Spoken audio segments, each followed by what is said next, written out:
Hi, I'm Callum from Tyne Valley Motorhomes, and this is a handover of an Elddis Majestic 115. So as we start the walk round, on the driver's side of the vehicle first, this is where your electric hookup goes and where your leisure battery lives. So using the tri-mark key, you can open this, and you've got your leisure battery, which is here, which is a 105 amp new max leisure battery. And you've got where you hook the vehicle up to. So you get your hooker blade, lift the collar, hook it onto the motorhome first, put the lead in the groove so you can lock the locker and seal it with the key, and then hook the sight up. And you do that if you are at home and you are home charging it, or if you were on a site. And we strongly recommend that every 2 weeks you give your leisure battery a good charge, otherwise there is a chance that these new batteries now, once they are low enough, they won't take a charge and you'd have to replace the leisure battery. So do keep an eye on your leisure batteries and make sure they're charged every 2 weeks. You've got your vent for your flue for your heater and boiler system. Using one of the round-headed keys, one of them does your water, one of them does your habitation motorhome door. And this is a lockable cap. So you can remove this. So when it's spinning, it's locked. When you're able to grip it and turn it like you are there, you can remove it. Flat end of the hose into the motorhome carries some fittings to fit the tap on the side, because it's mainly just a brass tap. So you need the screw on end, the hose lock end, and some various fittings. So make sure you carry them with you in case the tap is slightly different. Hose into there, fill it until it overflows, or until you're happy you've seen that you've got enough water on board, which you can see on the control panel. Should you now want to drain off your water, so you've filled your fresh water there, you've got your blue one here, which is your fresh water drain. So you just open that up and drain your water off. So you do that if you've taken a source of contaminated water, or you are not using it for a couple of weeks, or you were draining it down for winter where you don't want the water to freeze. You'd open your fresh. And you've got your grey, which is your waste, which you'd open when you leave your site, drive over the grid and get rid of your dirty water. So this is any water that you've put down the sinks, the shower and the hand basin. That'll drain off. Make sure that's drained off before you leave your site, because you don't want to drive around with the added weight of dirty water, because once it's dirty you can't use it again. And make sure both are left open in the winter to avoid frost damage when you're storing the vehicle. On the back of the van you've got your high level brake lights and your rear view camera, fridge vents, tow bar, which is a 13 pin, so it's a 13 pin on here, but it's got an adapter on which takes it down to 7. So you can plug in with 7, or you can remove this by turning.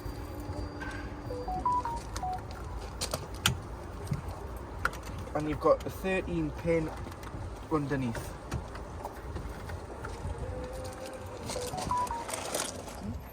You've also got on the back of the van your cassette toilet. So again, opening with a tri-mark key, push both catches in, release the door, and then to get the cassette out, if you just lift the orange handle up,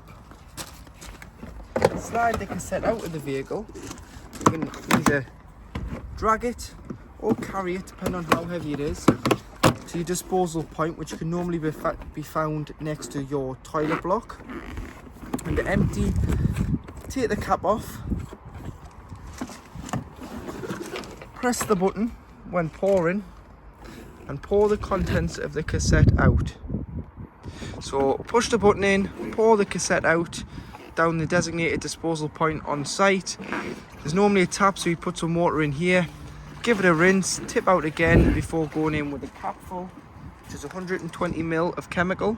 So you can either put it in and measure it out, or you can just by eye put 120 ml of either the blue or the green down the spout, lid back on and into the vehicle. On this side of the van you just have your habitation door, which is opened by one of the small keys. So one does the water and one does the habitation door.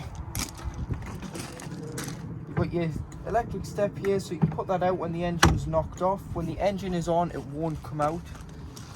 And you do have your fly screen.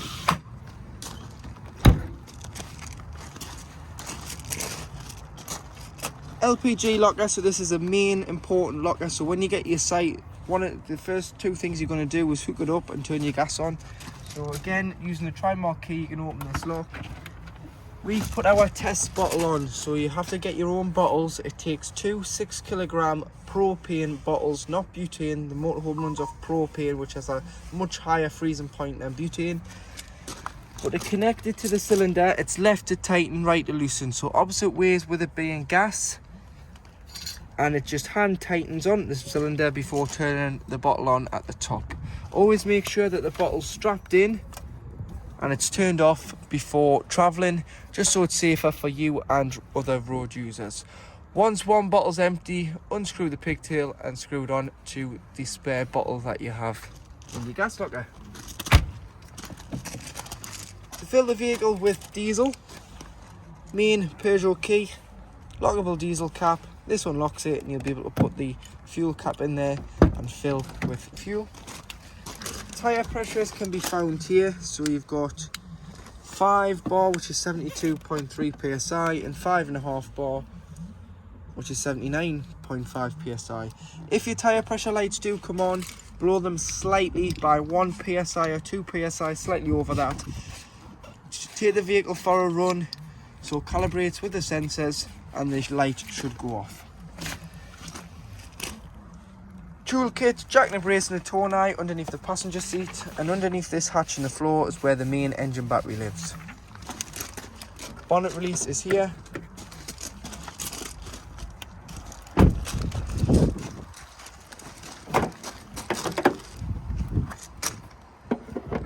And you do have all your various fluids. So you do have your screen wash, which is in this corner. Remove these 3 tabs, that cover lifts off and you can fill your power steering fluid, your coolant. You've got your brake fluid, your oil filler, and oil dipstick for checking your levels, paint code, weight plate, so 3.3 ton gross vehicle weight, 5.3, so you've got a 2 ton towing limit there, front and back axle weights, and then this VIN number here is not your vehicle chassis number, it's your motorhome VIN number. So if you ever need parts from Elddis, SGE is your build number of your vehicle. Earthing point for giving or receiving a jump start, as the engine battery's underneath the cab floor, and you've got your air filter there, fuse box. Put your key in here or a screwdriver and just lift that up. That's your positive for giving or receiving a jump start. Once in the vehicle, the first thing you're going to do, this is your 12 volt control panel, so you're going to want to put power on.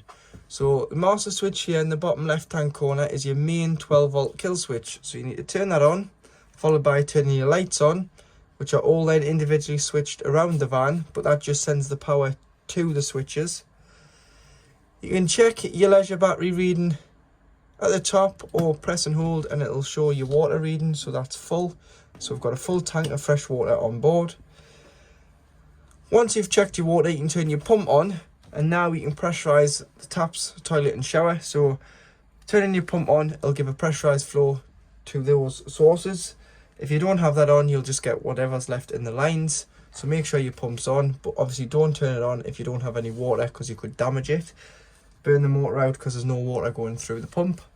And then you've got in the bottom right, and turn your awning on, and that is your awning light, which is the light on the outside of the van. So if you sat out on a night and it's getting a bit dusk, you can turn your awning light on, or if you go for a walk on an evening and come back to the van when it's darker to find your van, just turn your awning light on before you leave.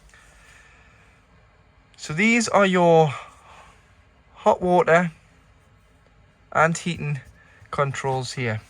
So your boiler system on this vehicle is wheel.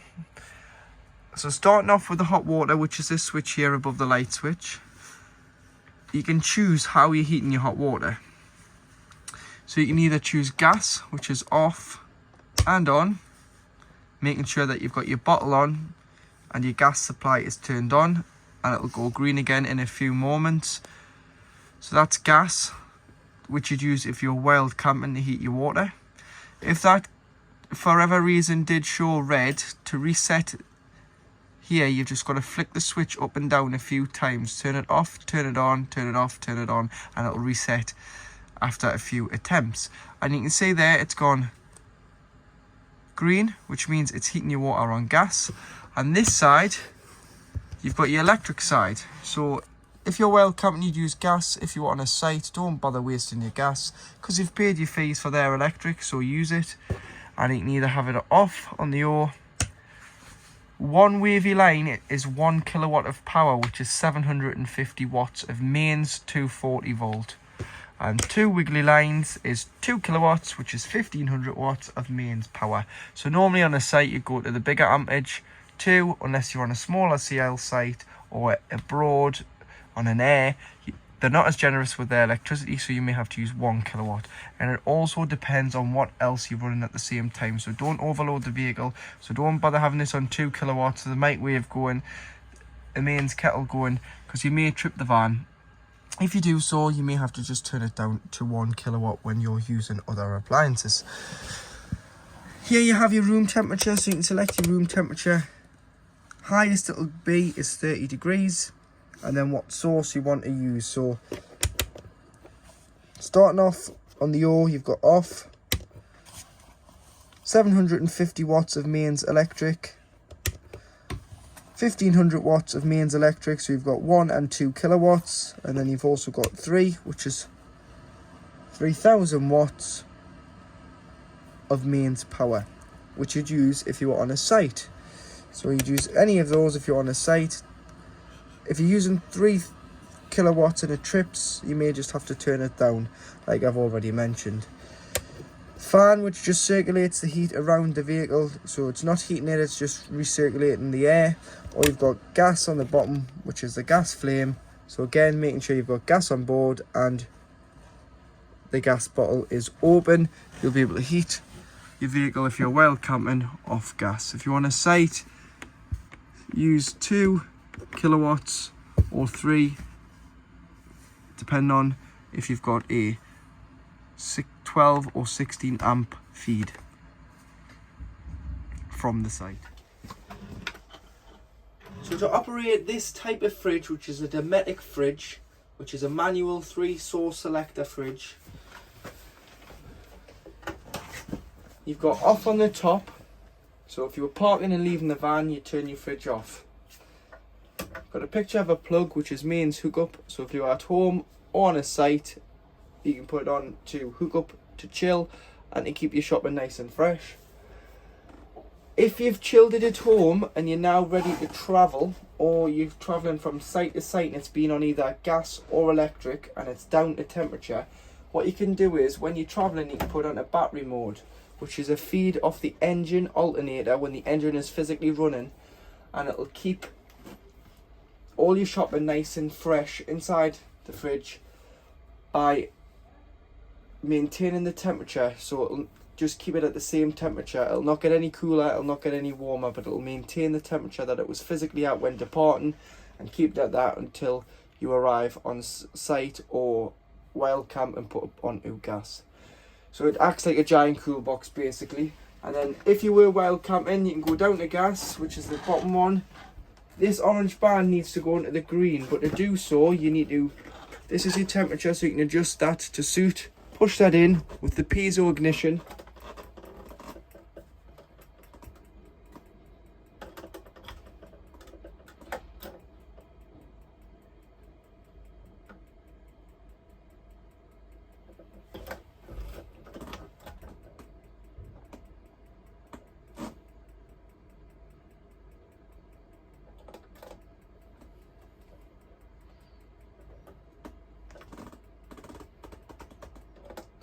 So just press and hold, and you want the orange band to start making its way into the green.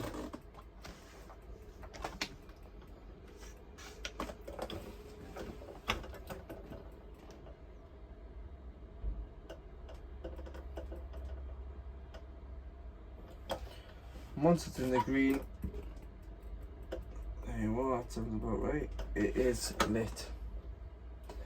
Remember to leave the door open when you turn it off. So when you've turned it off, on the courtesy light there, there's a little catch so you can pull these two out, and what that'll do is it'll allow the door loose so it can circulate air in and out the fridge to avoid smells and mold from forming in the fridge.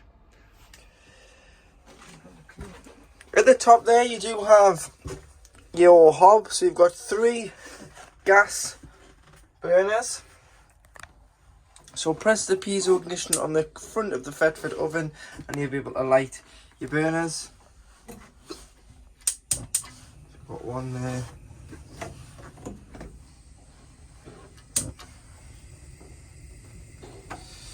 2, and your third one. So there you can see that you've got 3 gas lit rings and 1 electric hot plate. When hooked up, this will work. So you've got to be on mains power for this to work, otherwise it won't. Allow everything to cool down before you do put the glass lid down, otherwise you will shatter the glass lid. Press the catches there and you've got overhead storage, 2 240-volt sockets when hooked up, and your kitchen lights. So you can have your under counter on, or you can just have your spots on.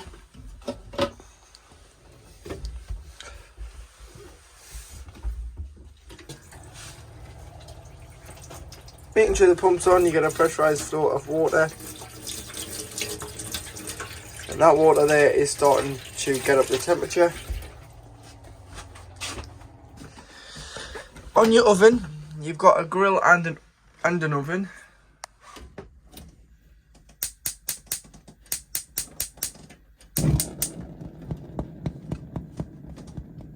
So there's your grill away.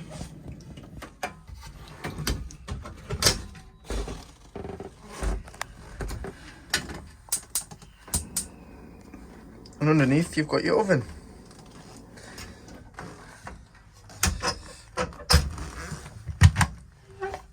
Underneath the oven you've got the fuse spur for the electric hot plate. And you've got your gas isolation valves for your fridge, your hob, and your cooker. Any problems with gas, you can turn them off here, but turn the bottle off to be safe. These are mainly for when the vehicle is annually habitation serviced. And to do so, that's off, that's on. So they're all on that. Turn it the opposite way to turn them off.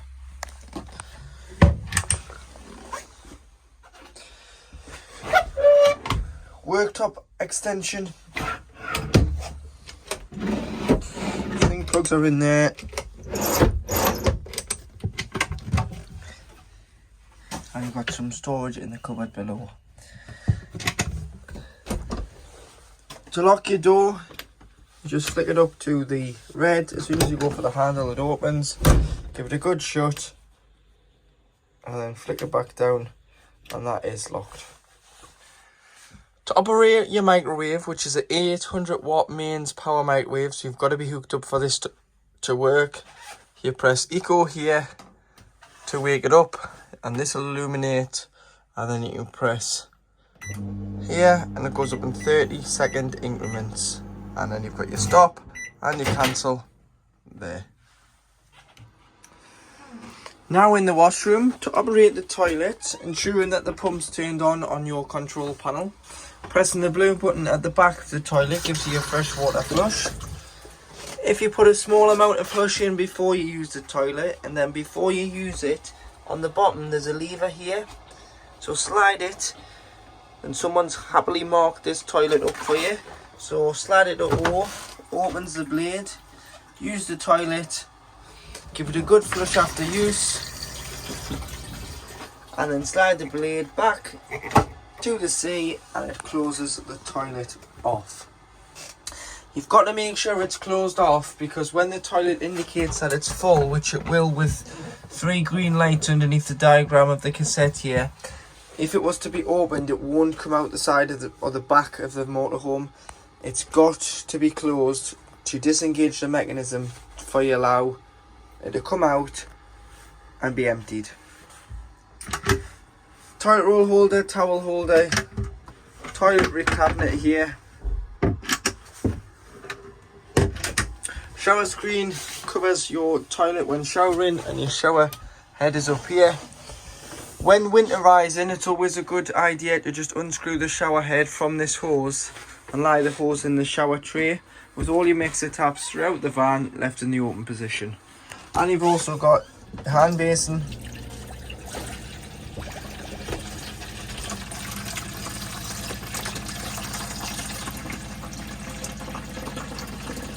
that's your hot water there, and it is at temperature as it's very hot.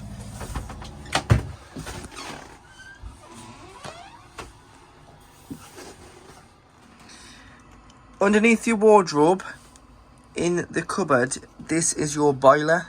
So it's a wheel boiler, and it holds 10 litres of water at any one time. So it's like a storage boiler, so it heats the water up inside the boiler itself. So in the winter, as it stores the water on board, as it fills from the fresh water, when you open the hot water side of the tap, you've got to drain off the water, otherwise there's a chance the water could freeze when not in use over our colder months in the winter. So anywhere from back end of October to back end of March, start of April. So there's just a little lever here, this yellow one. It's lying down, it's pointing to the passenger side wheel. Flick it up, you'll hear the water drain directly out underneath the chassis. Leave it stood up, it'll drain all the water directly out of the boiler, so no water can freeze in there, because frost damage isn't covered by the warranty. It's your responsibility to drain the vehicle down. So drain it down, leave all the taps throughout the van in the open position, open the fresh and the waste outside, and then just before you do park it up, turn the pump on for approximately 5 to 10 seconds, no longer, because this holds water. You don't want the water to sit in the filter here, because it's going to damage the pump. So just press it on, it'll spit the water out the tap and turn it off. It just means it's completely dried out the filter, so no water could freeze and crack, because it's just plastic. So as your pipe work, you don't want the water to freeze in there, because it will split and cause a lot of damage. So stand that up on end. When you're ready to reuse it, lie it back down in the position it's in now. Shut all your taps inside the van, shut the fresh and the waste outside, fill the vehicle from a hose pipe. Come in, put the pump on, go to the cold side of the tap first. You'll get a pressurised flow of cold water straight away, because it's transferring it via the freshwater tank to the tap via the blue pipes.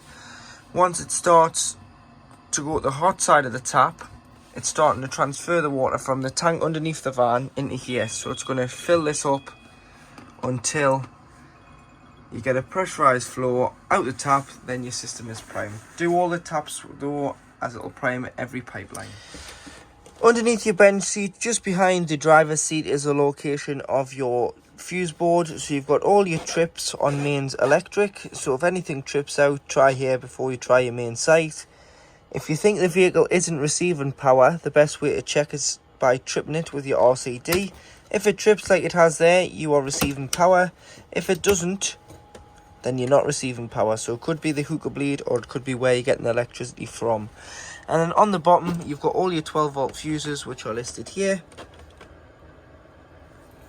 So carry some spare blade fuses with you in case a fuse does blow. You can just pick it out. Check the middle of the fuse. As you can see there, that middle of the fuse is all together. If that was broken, then the fuse has blown and you would need to replenish the fuse. And this just shows your rear view camera working. So that's in neutral in any forward gear. And then when you select reverse, it comes on as well. So it's a permanent view, so you can see behind you at all times.